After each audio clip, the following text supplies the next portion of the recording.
Welcome to Smash Fiction, where we pit two or more fictional characters against each other in a battle of strength, or wits, or legendary feats of dick measuring, and see who would win. And apologies to anyone who tuned in thinking that a discussion of two Disney characters would be kid-friendly. This week, Maui versus Hercules. Pay attention to that explicit rating. That's right, it's there for a reason. Yeah.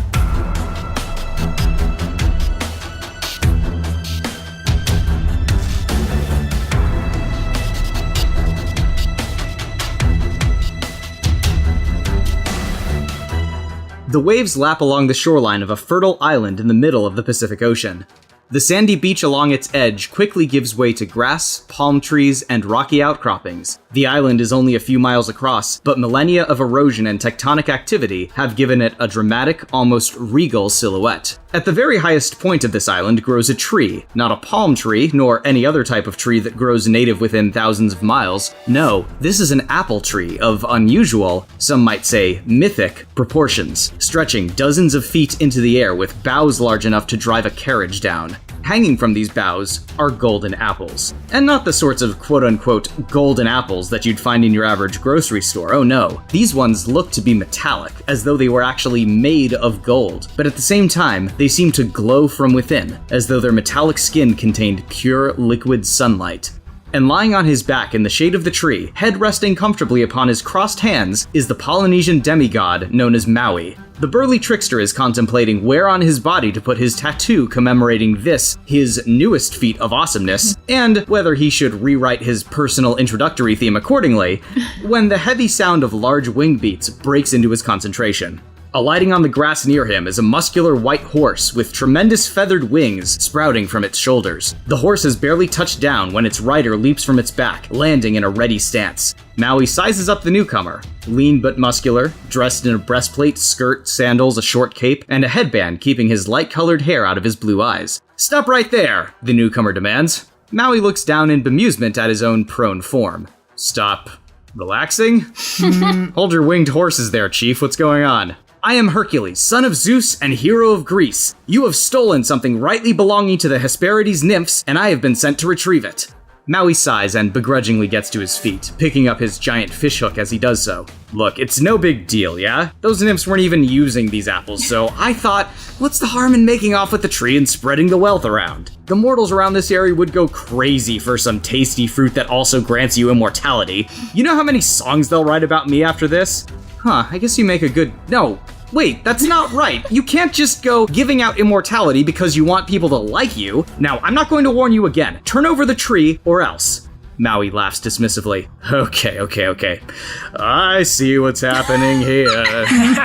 You're face to face with greatness. Maui isn't even through the first verse of his favorite song before he sits square in the face by Hercules' fist. Before he knows it, he's traveling in a long arc above the island itself, eventually coming to a painful stop upon hitting and becoming partially embedded in a rocky cliffside. He shakes his head to clear away the stars dancing painfully before his eyes, then glares angrily. Hercules is just beginning to size up the best way to uproot this tree and get it safely back to the eastern hemisphere when Pegasus gives a panicked whinny. Hercules only has time to look up before an unusually large hawk strikes him at full diving speed, knocking him off of his feet and carrying him down the rocky outcropping and to a nearby valley. Hercules is momentarily stunned by the unexpected impact, and by the time he gets to his feet, the hawk has landed and transformed back into a very miffed-looking Maui, who points his fishhook at Hercules threateningly. "You'd better get off this island now before I get really mad." Hercules draws his sword from his belt as Pegasus lands next to him. Not without that tree.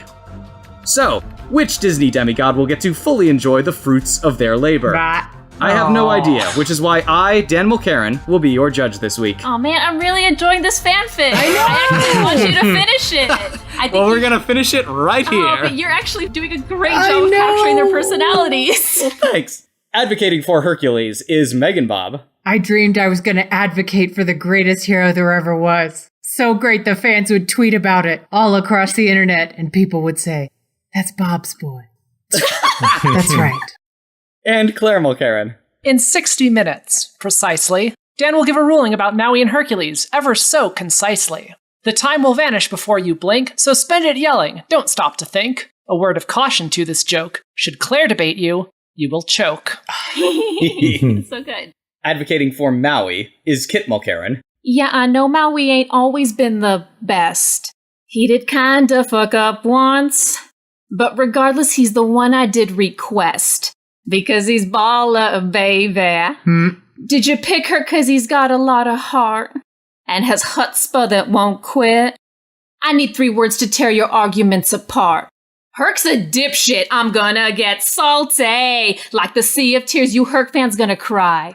When Herc dies for real, this time salty. Can't beat a trickster just by being a strong guy. Can't deny brains beat brawn. Herc is dumb, dumb, dumb, and through dumb luck he's a winner. Pfft, beginner. So, why don't you come on up to a real winner? Dope hook swinger. Gonna fall like Troy. Shoulda stayed a farm boy. Farm boy. I can't believe you'd bring up Troy. So rude. Too soon. Yeah, amen. And our returning guest from the Gameable podcast and the MegaDumbCast, Kris Newton. I just want you guys to know that I did buy a Hawaiian shirt for tonight. So if I lose, you collectively owe me $7.50. In order to determine who goes first this week, I tasked the advocates with recreating one of the great tasks their respective character was said to have accomplished in mythology. Team Maui recalled one of Maui's exploits from Hawaiian legend, wherein he is said to have slain a monstrous eel by the name of Tuna. Kit and Kris decided to replicate this task by going to a nearby sushi restaurant and eating both an eel roll and a spicy tuna roll. I mean, not exactly heroic stuff, but they did mix a lot of wasabi into their soy sauce, so I guess that counts. Oh, so good. MeganBob and Claire decided to take on Hercules' 5th labor, cleaning the Augean stables. Yay! And they went all out for this one, actually flying out to Greece and fighting the historical location of these stables. As it turns out, though, the cattle that once produced such a mythologically impressive amount of dung had died thousands of years ago, and the stables really only needed a light dusting. So, for their greater degree of attention to historical accuracy, Team Hercules will be going first, followed by Team Maui. Team Hercules, a true hero isn't measured by the size of his strength, but by the strength of his bullshit. So first up, Hercules is strong. Dan, are you writing this down? I have that written down so far. Interesting. Go on. But how strong is he?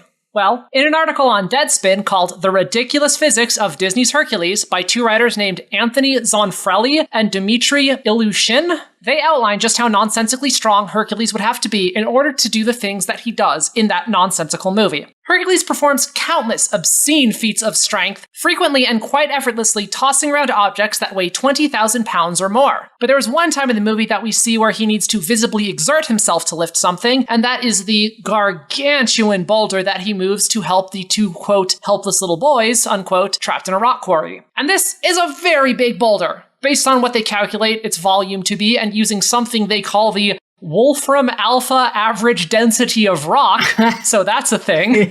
They calculate that this boulder probably weighs somewhere in the neighborhood of 23 million pounds. And when Herc is done holding it, he doesn't drop it exhausted and go take a nap. No, he casually tosses it across the gorge and then proceeds to kill a hydra. So how strong is Hercules?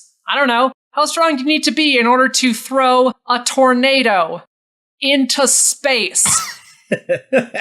Herc casually performs another unfathomable feat of athleticism after his date with Meg when he jubilantly leaps into the sky in celebration and doesn't land until 30 seconds later. Based on this, we can calculate that he left the ground with a speed of 330 miles an hour and reached a maximum height of 3,654 feet, which is about the height of the Burj Khalifa if it was also wearing the Empire State Building as a hat.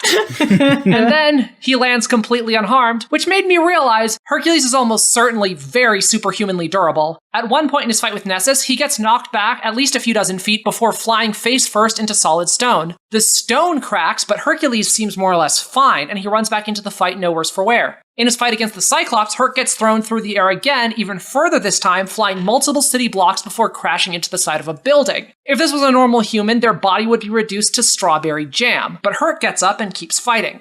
Next, let's talk skills, because Herc isn't just strong, his training montage with Phil shows that he can also perform feats of reflexes, balance, and accuracy that once I actually stopped to think about them, started to melt my brain. He can apparently steer back and forth while swinging on a rope well enough to dodge swinging guillotine blades. Then when an absurdly rapid volley of arrows are shot at him from all sides at once, not only can he block them all with his shield, but he can move his shield around as they are impacting it, such that once he's caught them all, the arrows spell out the letter H.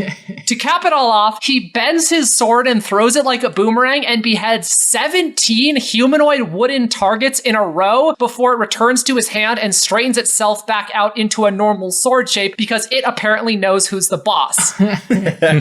But what happens when Hercules' immeasurable strength, durability, and combat skills aren't enough? I can already hear all the nonsense arguments that are going to be stated by the other side. Hercules is such a dumb meathead. He doesn't use strategy. Maui's so clever, so tricky, blah, blah, blah. Well, first off, oftentimes Herc can win simply by fighting straight, like the time he simultaneously fought a Minotaur, a Griffin, and a Gorgon, and incapacitated all three with a single 3-punch combo. But sometimes his foes have weird physics-defying abilities of their own. Like that Hydra, which Hercules started off trying to fight straight, but when that didn't work, he killed it by punching the base of a cliff so hard that the entire thing crumbled into an avalanche of boulders. Or when he fought the Cyclops without any of his Olympian powers as a normal freaking human, and he defeated it by burning out its eye with a torch and then tying some ropes around its legs so that it fell off a cliff. So even without his strength, Hercules might very well find a way to defeat Maui. But he does have his strength, and he also has Pegasus. You might think that with his shapeshifting powers, Maui has the edge when it comes to aerial combat, but we see Hercules, while riding Pegasus, not only defeating some sort of giant bird monster in the Zero to Hero montage, but also dodging the lava breath of the Lava Titan and then flying straight into the ice breath of the Ice Titan, dodging and deflecting every shard of ice that comes his way.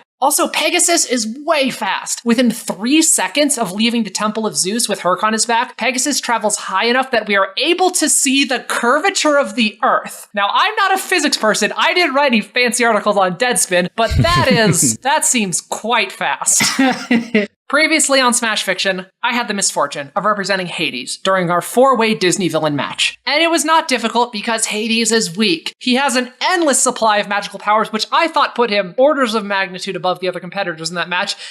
And yet, y'all kept bringing up how Hades looks like such a chump compared to Hercules. Why would he just keep sending monsters at Hercules? How hard is it to defeat Hercules? Hercules is so sanity-shatteringly powerful that it tricked Miles into thinking that Dr. Facilier is the strongest Disney villain. That accomplishment alone should automatically qualify you for godhood.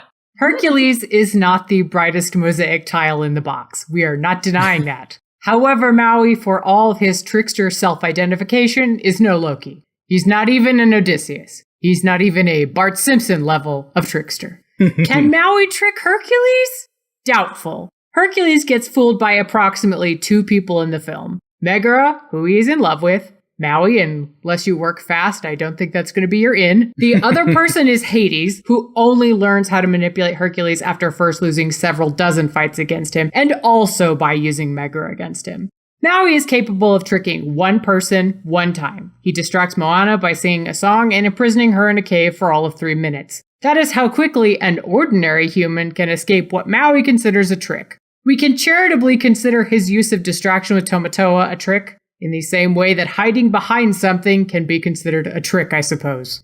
Anyway, this hiding works for a few minutes, but crucially also requires an accomplice to succeed. We do not see him succeeding on his own in the film, not as a trickster and not as a fighter.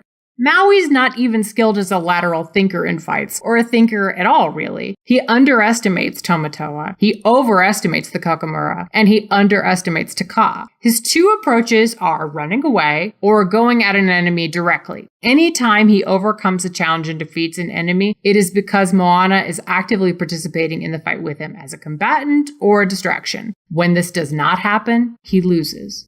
In fights, we see that Maui simply isn't strong enough to defeat enemies with or without his fishhook. He cannot defeat the Kakamura, he cannot defeat Tamatoa, he cannot defeat Taka. All these enemies are less powerful than many of the enemies that Hercules fights, like the Titans and the mythical monsters like the Hydra or the Cyclops. Maui is a head-on fighter, and while he does use shape-shifting, he doesn't change up his fighting style with the frequency that Hercules does. In his fight with Tamatoa, he gets slammed around the ocean floor like the world's most disappointing pinball machine, and doesn't end up defeating him or getting his hook back. It takes Moana to do both of those things, and physically supporting Maui's tired ass in the process. You know why she has to carry him? Because he's not actually that durable. His skin can be punctured by a blow dart. Hercules can punch through fucking marble without taking a scratch. When fighting Taka, the best Maui can do is distract her and temporarily unhand her. And this is him at his most competent.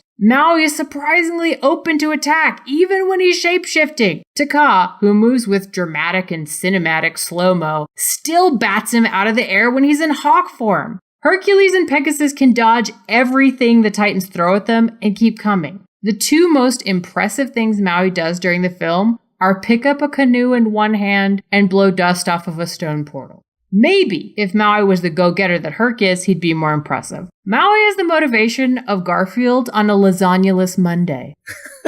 He will give up at the slightest provocation. Kakamura got your stone? Forget it! You'll never get it back! Except Moana, an inexperienced human child, can definitely get it back. By comparison, Hercules takes any challenge in stride. He gets swallowed by the Hydra and still keeps fighting, cutting his way through its trachea. Maui remains the sourest puss in all of Oceania, even after Moana proves that coconut pirates can be defeated. He describes their cause as a suicide mission. He calls the mission cursed. He parodies his own song. What can I say except we're dead soon? He is so discouraged that he can't even shapeshift without a pep talk from Moana. It's clear from the film that shapeshifting requires a level of focus and self-confidence that he doesn't always have. More than that, it's effort, even when the hook is in good repair. Speaking of the hook, unlike Hercules, whose demigod powers are in his blood, Maui's powers are tied to the hook. He essentially carries around an enormous off switch with him. He tells Moana, no magic hook, no magic powers. Without it, he is at best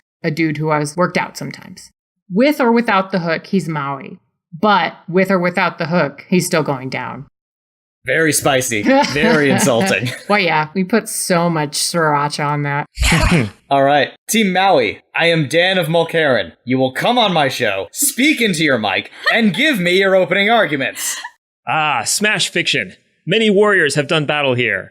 Orko. Elaine from Seinfeld. A passel of Nicolas Cage characters who are inconsequential even by Nicolas Cage standards. They're not all cultural icons, is my point. But Maui versus Hercules, that's a dream match. Sure, Hercules is the bigger star in our culture. Dude's got an adjective and a constellation. This may bias us to assume that Hercules is the stronger of these two, but cultural bias aside, these are both all-time greats. It's like Muhammad Ali versus Mike Tyson in their primes, but with one decisive difference. What if Muhammad Ali had never grown old? What if the brash young man could still float like a butterfly a decade later, 2 decades later, when he'd gained the wisdom to outsmart his foes as well? Combine the seasoned Ali's mind with the young Ali's prowess, and suddenly your dream match is a nightmare for the young Mike Tyson.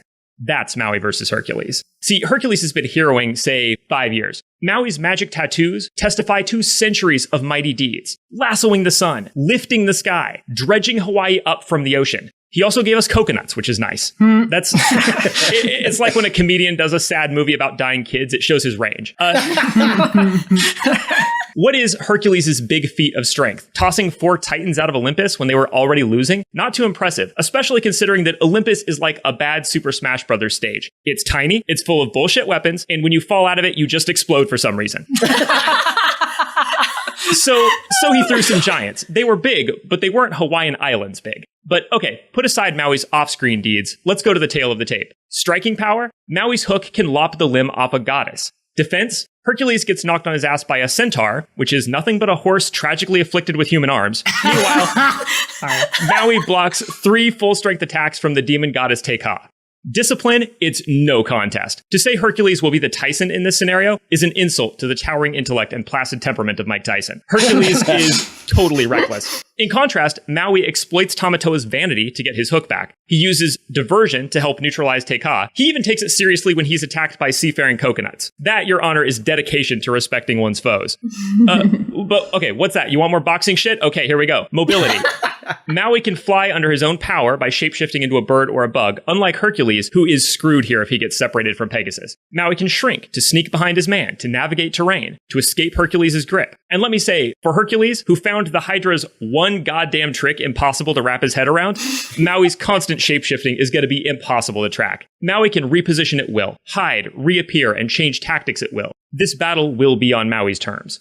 So in a fair fight, I'd bet on Maui. But this will not be a fair fight. Maui is a trickster, and I can't even choose among the delightful ways for Maui to cheat here. They're like a box of gourmet chocolates, and I'm just hovering my fingers over them, giddy with indecision. Maui could turn into a sexy lady Pegasus and lure Herc's ride away. It's worked before. Or he could turn into Pegasus himself, get Herc in his saddle, and then drop him in the ocean. Same basic idea, but with a satisfying splash at the end. Hey, trick Hercules into thinking he's gotten his tree back, shake his hand for being the better man, and send him on his clueless way. This could be the start of a beautiful one-sided friendship. Or Maui could just trick Hercules into burying himself in rubble, something Hercules is prone to do anyway. As we see in You're Welcome, Maui has a nice supernatural talent for manipulation. Now that's overkill for Hercules, but Maui won't hold back. He isn't overconfident, not since he stole the heart of Te Fiti and paid for his hubris. Maui's 1,000 years wiser now than he was then. And ultimately, that's the story of this one-sided dream match. Hercules has gone from zero to hero, and that's cute, but he's 1,000 years too young to tangle with Maui, the ancient demigod who lifted the sky and laid the primal foundations of the pina colada. Give me this level 1 Hercules versus Maui on the day he lassoed the sun. That's a dream match. That's Ali versus Tyson. But up against a veteran Maui with strength to match Hercules's plus millennia worth of dirty tricks, I'm sure Hercules thinks he's going the distance, but I predict a first-round knockout. When we are introduced to Hercules, you quickly get the impression that, despite his amazing strength, he's kind of a chuckle fuck. Right after graduating from Phil's hero camp, Herc sees Megara being held captive by Nessus the Centaur and immediately disregards Phil's coaching. Herc rushes in, makes stupid mistakes, and gets punched right in the face, twice, before taking Phil's advice of use your head. He takes it a little too literally, actually, tackling the Centaur with his head. And that's about as much as Herc ever uses his head. He's not really a thinker. It should take 1, maybe 2 attempts at cutting off a Hydra's head to realize you need a change of strategy. But this dude, this Zero, gets like 30 Hydra heads deep before he realizes he made an oopsie. This monster then disarms him, knocks him off Pegasus, and then knocks his ass out. This monster with animal-level intelligence using no strategy outduels Herc. The way he defeats the Hydra is through a desperate attempt at causing an avalanche that he cannot know that he'd be lucky enough to survive. This isn't really quick thinking. This isn't thinking at all. If defeating Maui is going to involve his usual desperate and possibly suicidal attempts, maybe he should have worked on that immortality thing first. Every monster we see Hercules fight, including the 7 that appear in the Zero to Hero montage, he takes on in a head-on assault. Not to mention that all these monsters are also coming at him in a straightforward way. He doesn't fight anything even remotely as clever and versatile as Maui. Herc is such a direct fighter, he wouldn't even think to disarm Maui. Hercules is not going to be able to put together that the fishhook does more than just hit Herc in the face, repeatedly. And even if Herc does get lucky, the main reason he still isn't dead, and manages to land a blow on the hook, the fishhook can take a lot of abuse. It survives a full-on blow from a raging goddess and is still effective during the final battle. Even after Taka actually destroys the hook, Maui is able to summon up an ethereal version of it to strike Taka so hard in the chest that it knocks loose a great portion of her lava chest plate and reveals the spiral that proves she is Te Fiti. Sorry, spoilers. Going back to the Greek tragedy known as Hercules, he relies so much on his physical attributes that he doesn't bother to think about how to protect himself during a fight. When he was up against the Cyclops, when he knew all of his powers were gone, Megara had to push him out of the way of a massive falling column. This causes her fatal harm, breaks the deal Hades made with Herc, luckily for him, and so Meg indirectly allows Herc to regain his power and save Olympus. One of many examples of how Herc saving the day is just dumb luck. Emphasis on the dumb. Later, he makes a deal with Hades to trade Megara's soul for his own so long as he can get her out of the soul toilet. The only reason he doesn't die in the process is because this was the type of heroic act he needed to accomplish in order to become immortal. If that was something he planned on happening ahead of time, I'd be impressed, but I fucking doubt it. He's shown no wit or cunning up to that point, but has displayed plenty of prideful and altruistic impulsivity. Hercules has only won fights against foes of minimal intelligence. Take away his strength, and Herc is just a dumpus. Your Honor, please take to heart that Herc has chuckle-fucked many times before, and he will chuckle-fuck again. All right, now that everyone's I Want songs are out of the way, we can move into Act 2. And that means some truly mythic rebuttals. Team Hercules? Rebuttals would be that way. Oh, man. I mean, first things first is that I'm so glad that chuckle fuck is a verb now. And that's not a rebuttal. That's just a personal delight for me. It's a robust word. You know, the word fuck gets used in like every way. That's right. Well. Yeah. Suck it, English. You're getting bent to our will. All right. I'll make room for rebuttals now. Claire. So first of all, you're talking, it's so impressive that his hook is able to hurt the goddess. It's able to hurt Taka. Taka gets hurt by freaking water, dog. I don't really get the sense that's her Pokemon weakness. She's a fire type. Yeah. So her Pokemon weakness is water, or alternatively, just getting hit by something really hard, or like probably a lot of other things. You remember there's the thing where he says like, you ever defeat a lava monster? And she says, no, did you? And then he like looks down in shame and his tattoo like writes a little thing on the Moana scoreboard. You know who has defeated a lava monster? How about Hercules while also fighting an ice monster and a tornado monster and an earth monster and Hades at the same time? Hercules would take out Taka in like a montage. Hercules wasn't fighting those things. He was using Pegasus to dodge them. And then he caught them all in a tornado and threw them into space. After his daddy made them all weak for him. Yeah, I think that's a really good point, Kit. Hercules didn't really engage them in any meaningful way or hurt them. They were hurt by thunderbolts. Probably the reason Destiny said it needed to be Hercules is because it was a weird one-off situation where what you need to do is grab a tornado and throw it out of the boundaries and basically score a cosmic ring out against the Titans. It is not at all showing that he can actually beat monsters on that scale. And Taka, I mean, whatever you say about it, she is a goddess. She is humongous. And her weakness to water is not that it like destroys her. It just like hardens her. And that's a weakness she has. Temporarily. Yeah, and he uses that to his advantage. Yeah, she's basically just is her own stage. Actually, Moana figures it out. Moana's the one who comes up with all the strategies. One of the things that got brought up is that Maui has all of this experience. I mean, yeah, but then he spent 1,000 years on that fucking island. With his vast intelligence, he couldn't think of a way. Off. What was he doing? Freaking Jack Sparrow managed to get off with some freaking sea turtles or whatever. You have plenty of hair. I imagine you could figure something out, like, right? How is this Jack Sparrow versus Maui? How was I'm just bringing up that? What a real trickster would do in those circumstances. The idea like, I lose my hook. I'm going to sit on an island for 1,000 years and build a statue of myself. Like, that's what he does. Like, you think Herc would do better?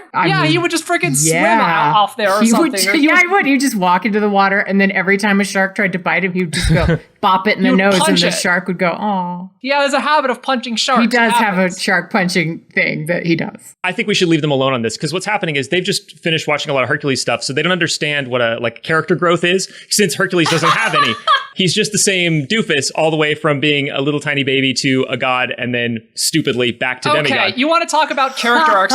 Over the course of the movie, from his mythic past when he apparently was able to lasso suns or whatever he apparently could do at some point, he seems to have gotten weaker over time because, as we've pointed out, he's close enough to being a normal human that apparently a blow dart to the butt can not only pierce his skin, but affect his physiology enough to incapacitate him. We don't really ever see him doing anything that superhumanly strong on the level of stuff that Hercules does. He's kind of strong, but he's very close to just being a normal human. He says no magic hook, no magic powers. He says that. He's very close to just being a normal human level. Well, first of all, it's an overstatement. Obviously, that's the point of the character, is he thinks he's nothing special without the hook, but he is. But secondly, there's a reason that they scripted the movie in this way, which is that he can't get the hook back until there's nothing left to do but fight a god, because otherwise there's no story there. He has to fight all of his other foes first, because other than that, what do we actually see him do once he has the hook? Only really fight Taka, because anything else would be trivial. He uses the hook to, lasso the sun and drag up Hawaii from the ocean and all that. What other foes does he fight? He doesn't fight the coconut pirates, and he doesn't fight Tobatoa. What foes are you talking about? That's early in the story. Freaking coconut pirates are a first level encounter, and he's like, we're dead, it's a suicide to go in there, it's lost. I'm too afraid. I have an allergy. This is an argument for us because he tricked you. He didn't want to fight them. He didn't care about that. And so he told Moana, we can't fight them, because he didn't want to fight them. Once it was inevitable, of course, he fought them off. He was fine in that fight. He didn't take any damage. He did what he wanted to do.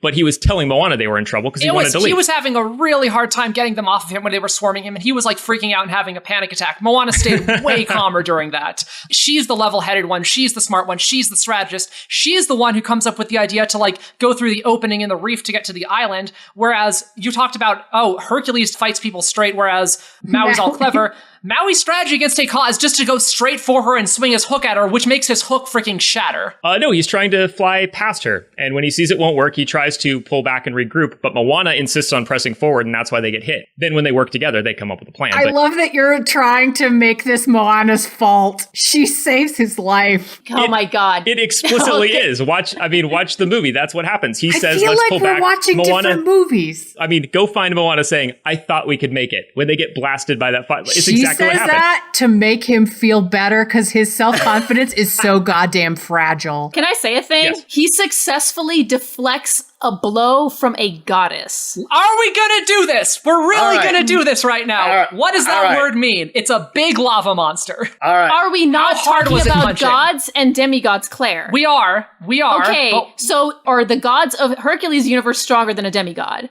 Hercules has the strength of a god. That's like canonical, whatever that means. It's a big lava monster. Like, So Maui basically was effectively able to deflect a blow from his world's version of like a god, right? someone as strong as Hercules, right? And if he tries that against Hercules, it's going to crack his hook the same way it did when he was fighting Tekka, and then he's going to have another crisis and run away. No, he won't, because he already got past that part. You're comparing early Maui in the same way we're not even bothering to compare early Hercules. Like, you're focusing on the early part of the movie. You are not fighting early Maui. All right. I think that is a fair enough point to end Hercules' rebuttal round. And boy, there are some lava monsters and Tekkas getting in here because the burns are being slung left and right. I threw my heart away. Yeah, I can see that. All right. Team Maui, whatever happens, blame it on the pig.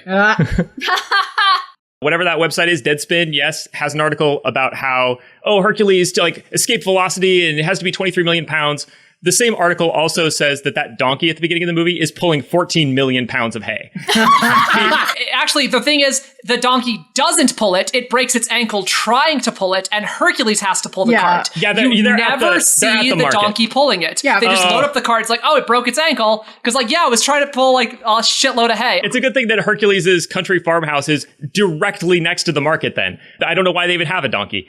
I will also point out it was 28,360 pounds of hay. It's a cartoon. Like, it's cartoon physics. If you look at the TV series, they can't even keep it straight whether the Earth is round or not. There is no way that you can calculate, like, how fast somebody's going to come down from jumping. The physics of this world are manifestly different because it's a cartoon. I'm fine with saying we can compare feats of strength. I mean, you punch that cliffside, Maui, slices through the big stone hand of Tekka. We can compare those things, stone versus stone. Likewise, you lifted a big boulder, Maui lifted the islands of Hawaii. So obviously one is bigger than the other, right? The level of strength and the abilities that he displays throughout the course of the movie don't really match the things that he talks about in the song. I don't know why that is. I'm not going to claim to know it. There's different explanations. It could be that his powers have like decreased over time after spending 1,000 years on the island. It's possible that there's some sort of exaggeration or there's something symbolic about them. They're not totally true in that way. I don't know why it is, but the truth is that if he could do those sorts of things, this movie would have been a cakewalk for him. And we see that his powers just don't match that kind of thing. The Maui that we see in this just does not do that kind of stuff on a regular basis. He's just like basically a normal human with a magic hook that lets him turn into animals, and he's kind of strong. I would really like to go back to talking about Maui's fighting strategy, because Moana's great. I mean, she's not perfect, but neither is Maui, etc., etc. You're talking about like Moana coming up with like all the strategies. We're not talking about the Tekka situation. We're talking about like actual infighting strategy. Maui is a very mobile, versatile fighter. He's also a really chatty, clever, manipulative kind of guy. And on top of that, we can get rid of Pegasus easy if Hercules doesn't just step off of Pegasus like he always does anyway. Okay, we can get rid of your hook. I did mention that Maui re-summoned that hook. When Maui gets punched when he's in the air by Tekka, he shapeshifts back into his normal form and drops his hook into the ocean and loses it for 1,000 years. You can lose your hook just as easily as we can lose Pegasus. And guess what? If we lose Pegasus, Pegasus can fly back to us. And yet he never does. What? Yes, he does. Pegasus is a good boy. He stays the fuck out of it. He's a horse. He's gonna break a wing and a leg and then have to get put down. How dare you talk that way about my feathery son? No, in fact, what Kit's saying is true, though. I mean, Pegasus does drop Hercules during the Hydra fight. He doesn't really get involved in the fight, especially in situations that would have helped Hercules, because Hercules likes to get off him and fight by himself, even in situations where flight would be advantageous. He just loves to get off that horse. And Pegasus is a good boy, and he just stands and watches. Thank you, Kris. Yeah, and Maui will have no problem exploiting that by luring him away or maybe tying him up. I mean, he's good with a rope. He can tie things up real fast. Is Herc gonna go get coffee for like 15 minutes? He's gonna be trying to kill you this whole time. No, because I can leave at will. Because I can turn into a bug that Hercules can't see. That's the thing. I mean, is he not going to be looking when you do this? Like, when is he going to not see the shape-shifting? I'm not understanding. You couldn't figure out a Hydra trick. 30 heads deep. And Hercules yet it didn't matter, because the Hydra still died. He didn't know it wasn't going to run out of heads eventually. Maybe it had a finite number. Hercules, you said he's tricked by Hades, and Megara, you forgot Hercules, who is continually misinterpreting situations and letting his guard down, even when no one is attempting to trick him, which will be easily exploited. Like Nessus, the centaur, getting punched out by him. That's Hercules beating Hercules. Even if Maui can't handle it, Hercules is continually screwing himself over. So Nessus tricked him in that he punched him one time? No, Hercules tricked himself in getting distracted and opening himself up to a much inferior foe. What about the Cyclops? He ultimately beat it, but he got his ass kicked because he tried to wrestle a giant while he had no powers. He does not need anyone to plant stupid ideas in his head. I mean, but so I can durable. fan the flame. It doesn't seem to matter as far as him winning, though. Like, if you want to call that getting tricked, he still fucking kicks both of their asses. Casanova Faust? All right, do I get to call on that? Oh, you want a Casanova fallacy? All right, back to your corners, everyone. Jeez. God. I thought we would all be friends at the end of this. I have my Team doubts Hercules now. back to Olympus. Team Maui back to Hawaii. All right, thank you. Well, it looks like even Polynesia isn't safe from the wrath of Zeus, because as our hero's fight reaches its climax, the sky begins to darken, and we come to the lightning round! Yay, rain! The two demigods have fought their way from one end of the island to another, flattening the landscape as they go. They're both reaching the limit of their godly stamina, but neither is willing to concede the fight and let the other guy have the tree of golden apples. As they think about the tree, both of them happen to glance in its direction and immediately do a double take. The tree is gone. Both men rush over to the location where the tree recently stood, only to find a note lying in its place. Sadly, the note appears to be written in a mixture of Norse runes and Egyptian hieroglyphics, so neither man is able to read it, but if they could, they would find it was a snarky note from Natalie Brandenburg, the legendary daughter of a cross-pantheon union between Odin and Isis, who saw it as her duty to shake up the godly establishment in order to usher in a new era of... well, that's a story for another time. The All-Daddy. Yeah. In any event, both men stare into the middle distance for a time, uncertain of what to do now. Eventually, they are shaken from their reverie by a huffing sound from Pegasus. Hercules' winged horse uses his nose to nudge a single golden apple out from where it had fallen under a nearby bush when the tree was stolen. This apple is all that remains of the tree of the Hesperides. Hercules gingerly scoops up the apple, glances over at Maui, then draws his sword and cuts the apple down the middle, offering half to his former rival. Maui shrugs and takes it, and the two enjoy a light but still pretty divine snack. But it isn't long before both men begin to feel a bit strange. A golden light shines from them as their bodies begin to change. See, while eating a full apple grants you straight-up immortality, eating half of a golden apple grants you immortality of a sort. Both of these guys have gained international renown as lead characters in their respective Disney movies, but the magic of the golden apple has changed them. They will now gain international renown as plucky animal sidekicks in different Disney movies. So, advocates, tell me which Disney movie your character will be reassigned to as a sidekick, what animal form they've taken, and how they will help the main character of that movie to overcome their problems. Or, if you're feeling saucy, maybe how they kind of turn everything into a gigantic garbage fire. Different strokes. Team Hercules went first in the main round, so Team Maui will be going first in the lightning round. The Disney movie that I would like to appear in myself, as well as Maui, is Zootopia. Of course. However, because it's Zootopia, Maui's going to appear as a human. Oh my god. Because humans are animals. This is going to be Judy Hopps' human sidekick, that also still can turn into literally any animal. So he's not an animal sidekick, is what you're saying. No, he is an animal sidekick that can turn into other animals. He keeps all his powers, right? He's all the animals. It's super convenient for Judy. Like, he's going to help her get that raise. She's going to become a detective because he can help her solve crimes undercover. You know what I'm saying? Uh-huh. He'd go all Jake Peralta on this shit. He's going to help her. I don't know that he's the shining example of going undercover that you want to bring up. But kind of isn't he, though? Isn't Maui kind of a Jake? Yeah, that's true. I feel like that would be how he would handle going undercover. So they're going to infiltrate the shrew mafia. They've got this on lock. He can be a polar bear. He could be a cousin shrew that the shrews don't remember because they have like 1 billion children. It's fine. He can also go undercover as fish, which are food in Zootopia. Like, no one will see that shit coming. He's going to be the best animal/human sidekick ever. All right. So I'm going to go in a different direction here. You know, honestly, after what he's seen in this fight and after seeing the great bond they have, he's going for Hercules. This kid's really got potential, right? So he decides to be reassigned as Pegasus, which he can do with his shape-shifting powers. And so he turns into Pegasus, and basically it's a total reboot of Hercules' life because Pegasus, you know, while Maui is definitely trolling Hercules, he's definitely pretending to be a dumb horse and, you know, dropping him in a lot of water for sure. At the same time, he's like comforting him and like teaching him life lessons and like making sure, sort of like Sam in Quantum Leap, he's like subtly guiding him in this alternate guise to like avoid the pitfalls in his life. But then, very much like Mulan, something starts to happen. The bond between man and horse is strong and it's beautiful, but it can sometimes be strange. And oh my God. As these two get to know each other, Hercules starts to have these feelings, you know, like he gets those Mulan shots. Where is this going? Well, because he doesn't, it's like, this can't be. He feels the same way, Claire. I mean, don't put this on me. This is how he feels. He says, yeah, you didn't write this. How can I be having these feelings toward Pegasus? I mean, he's my friend and he's my horse, and that's already a complicated relationship. I don't need a third plate to spin here. Hercules' life has been so much better now. Everything has gone right. Like, Phil hasn't gotten involved with his life, that creepy old man.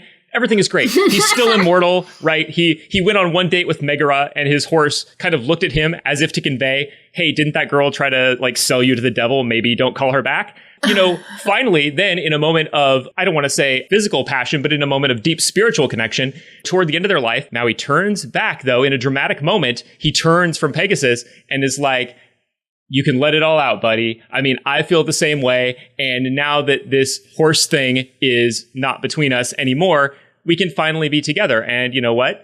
I can turn into a lot of different animals. So like, if you're... But then there's a look between them, and Maui's like, no. Like, unless you, but, you know, yeah. Wow. I did not realize what Pandora's box I was opening. I see what you did there. Kris didn't stray that far from what Greek myth does. You know, that's fair. That's true. You know, why wouldn't Herc be like his nasty daddy? Zeus is like, hey, I gotta seduce this woman. You know what ladies love is swans. If this was an actual Greek myth, it'd be like the 9th kinkiest Greek myth. Yeah, no joke. I mean, like, ancient Loki Greek seduced a listicles? horse, so, you know. Yeah. All right. Yeah. As a horse, though, so As at a least horse, that was more sure. normal. Very good, you guys. That was certainly true to mythology. Team Hercules, what do you guys have to say? I'm thinking 101 Dalmatians. And Okay.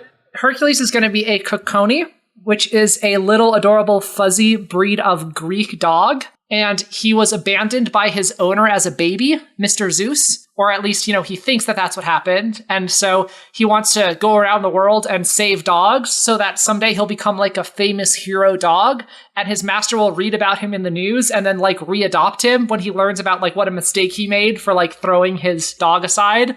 But later he learns that as a puppy, he was actually stolen from his home by Cruella de Vil's brother, Hades de Vil, because he's Mr. Zeus's business partner, and he saw he got this dog, and he was worried that if one day the dog grew up to be like a guard dog, he wouldn't be able to, I guess, rob him. It's like the level of conflict we're operating at in the 101 Dalmatians universe. It's the elegance that makes this story so good. Look, it perfectly maps over. Oh my God. What are you thinking, Bob, for yours? Okay, Oh, man. so Robin Hood. So All right. they're in Nottingham. Stuff's real shitty. That damn sheriff. Things are going badly. Oh, wait. There's a new guy in town and his friend. It is anthropomorphic animomorphic. It's Hercules. I'm going to say, I'm going to go with the bull, sort of minotaur looking thing. And then Pegasus, but an anthropomorphic Pegasus. Still does not talk, only speaks in like little bird sounds. And but like wearing clothing and like standing upright. Yeah, in very weird, like standing up in ways that horses should not do. It's a lot of that. And then, he wants to help Robin Hood and Little John. He really does.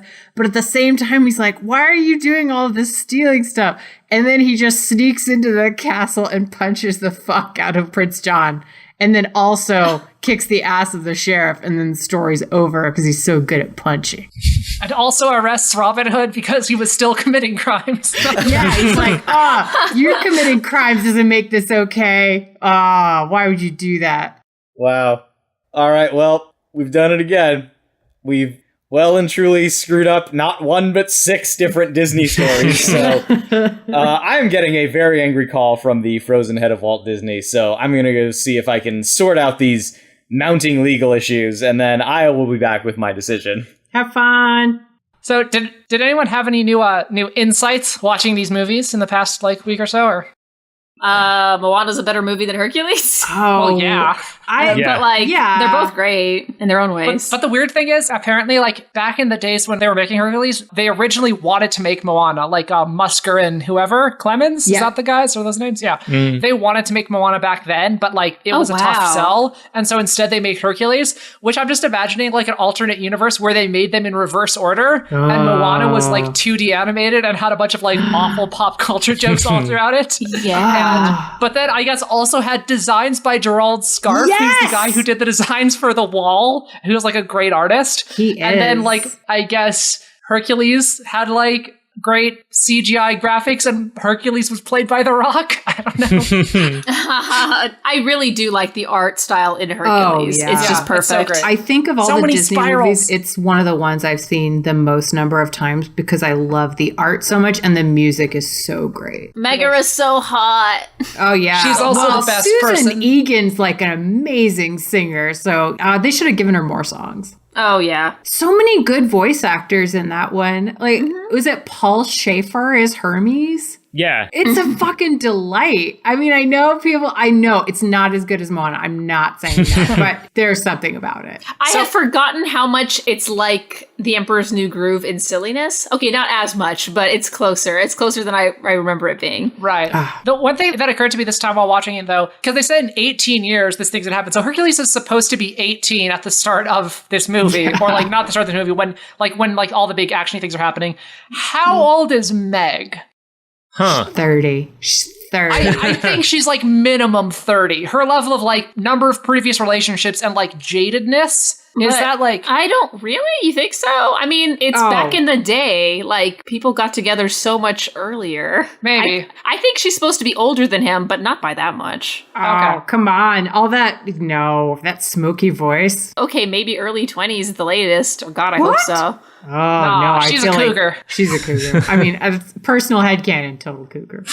Oh, God, no. I mean, if this is the fan fiction you want to write, go for it, I guess. I mean, it's the fan fiction that lives in my soul. It's my truth. I had never seen Moana before. It was real good. Oh, it was that's right. really, really lovely and delightful. I had a lot of goosebumps moments. I had a lot of cry moments. It's so moving. When she's walking up to Ka and that little song she does. Yeah. Oh my God. So many of the songs in that movie just I just can't help but be moved by them. Every time I hear them, they're just so freaking powerful. Yeah, that happened to me. And I thought Moana was one of the few movies that we actually saw in the theater and then immediately did a podcast about. I did a lot of thinking about it right after seeing it. And at the time thought that oh, this music is great, but maybe that's because I just saw it. And so, it's having an outsized effect on me. But then returning to it for this, it has to be one of the top musical Disney movies for me. Oh, for sure. Seriously. Yeah. It's a really different kind of Disney musical, though, because it's not. I think some of the songs are singable and some of them are sort of listening experiences rather than, sometimes you could do Disney karaoke. That's when I feel like it would be hard to sort of do the entire thing. Right. The one about the island providing all the stuff and the where you want to be.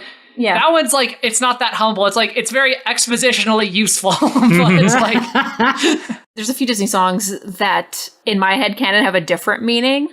Like Mulan's Reflection to me is like a great trans song. Oh, hell yeah. yeah. Or like it a is. song about identifying as non-binary. And Let It Go could be like a coming out of the closet song. Totally. The little song that Moana sings as she's walking up to Taka, there are lines in it that feel like, to me, someone singing to a person who survived like abuse from someone. Oh, right. Yeah. Yeah, like they've stolen the heart from inside you, like, but this does not define you. Like, you know who you are. It's so beautiful. That is I really can't. beautiful. Totally. I totally thought of Shiny as kind of a gay anthem. Oh, really? Oh, yeah. I did it's before, about, but now like, I am. I mean, it's about unapologetically being as fabulous and as loud as you want to be and not trying to hide who you are. Like, obviously in a villain way, but still. I could see that being like a Lady Gaga song or like a Scissor Sisters or somebody like that. I mean, it's clearly a David Bowie song. Yes. Well, there's God. obviously that. but- Really, I also Jermaine. kind of got a like an Elton John vibe. Like a weird kind of, very specific kind of Elton John vibe. That giant crab would look pretty good with a pair of star-shaped sunglasses. I hope you guys enjoyed your discussion about Disney music, because I was having a crisis on the other side of this wall.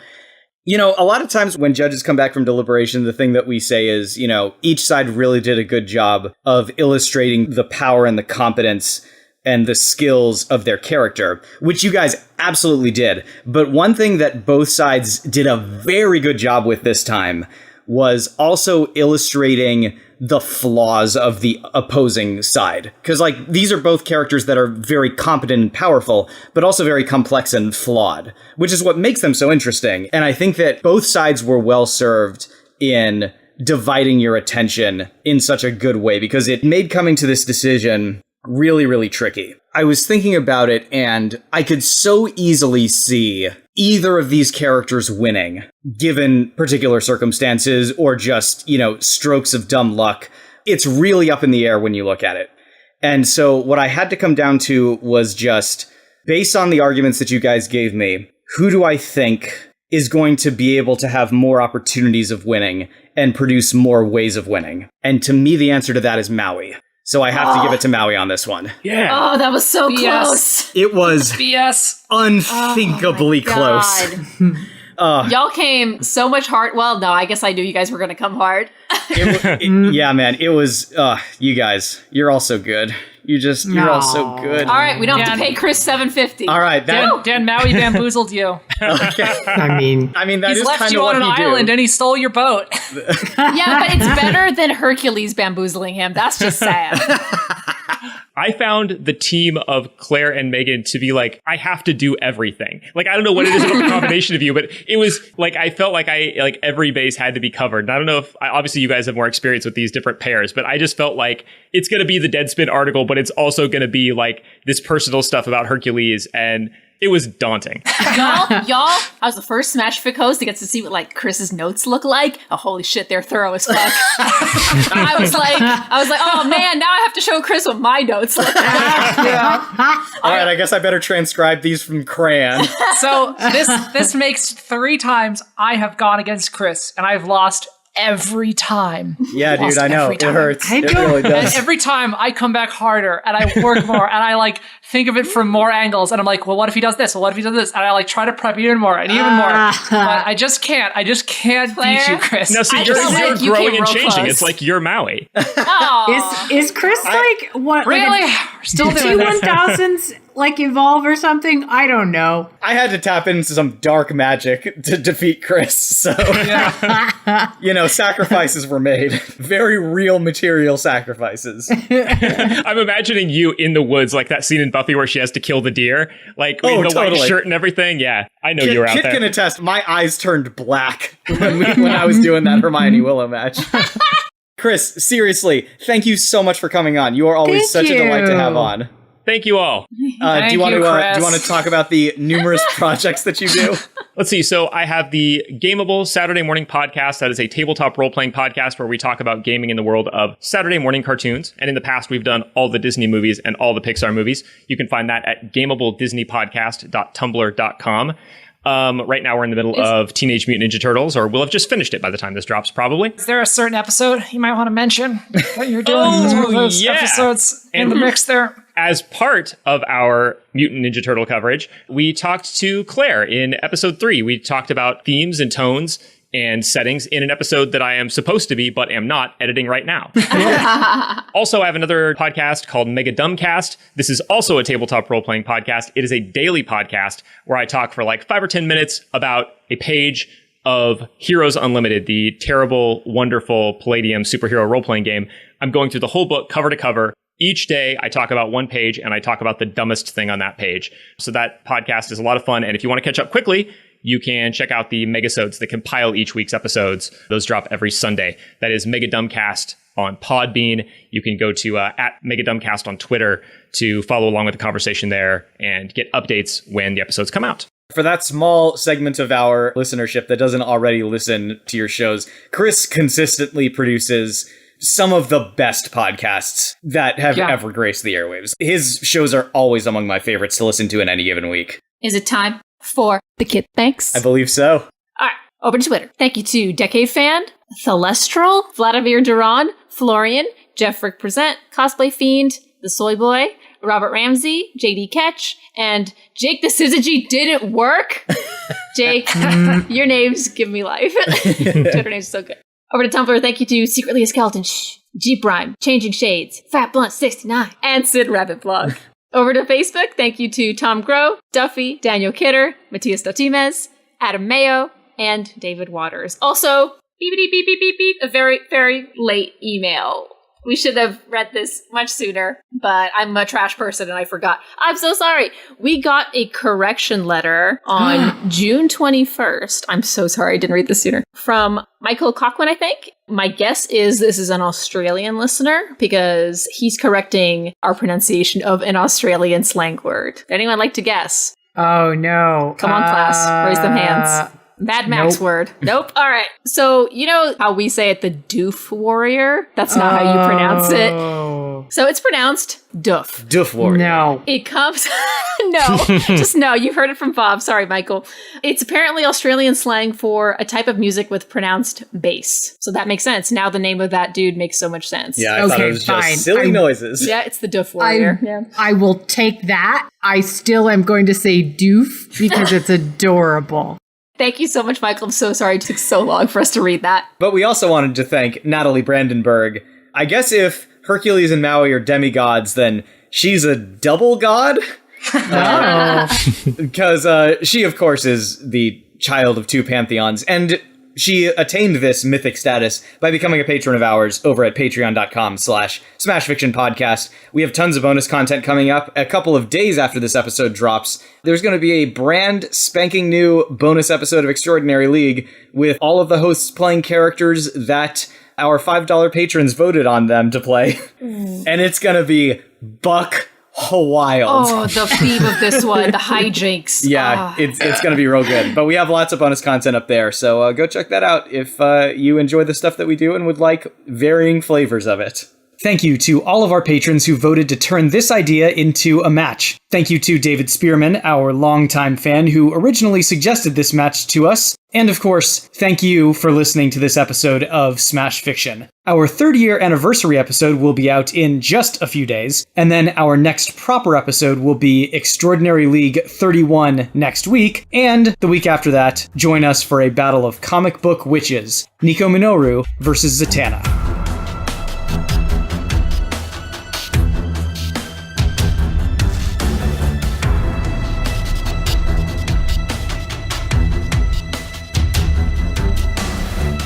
Smash Fiction is produced by Miles Schneiderman and production assistant Sharon Schneiderman, with logo design by Claire Mulcairn. Special thanks to Kevin MacLeod of the Clan MacLeod at Incompetech.com for our theme song, Hitman. You can find us on Twitter at SmashFic Podcast and search for the Smash Fiction Podcast on Facebook, Tumblr, and YouTube. Subscribe on Apple Podcasts or your podcatcher of choice, and if you leave us a good review, we shall become more powerful than you can possibly imagine. Smash Fiction is made possible thanks to our supporters on Patreon at patreon.com/smashfictionpodcast. Please consider donating as little as $1 each month. It helps us keep the show going, and we have great rewards and extra content for those who help us out. If you have any suggestions, feedback, or other contributions, send them to us at smashfictionpodcast@gmail.com and help us continue the fight.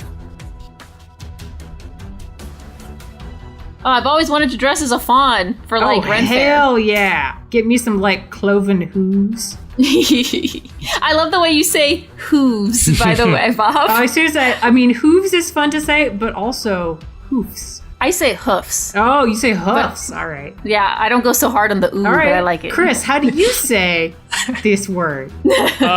I think I say hooves, but I guess maybe I don't talk about hooves as much as I'm guessing that you guys do. So, Claire, how do you say it?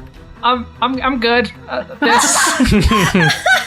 You don't want to get in on our weird fetish that we've apparently developed? You know what? There are some things that I like to keep in my private life. You know what I mean? I don't want to like share it on the podcast with like a bunch of random strangers on the internet. And like, I think the way that I pronounce that word, I almost just said it, and I can't because that would ruin it. You know, like you got to draw a line between your like public persona and. You know, so. Oh.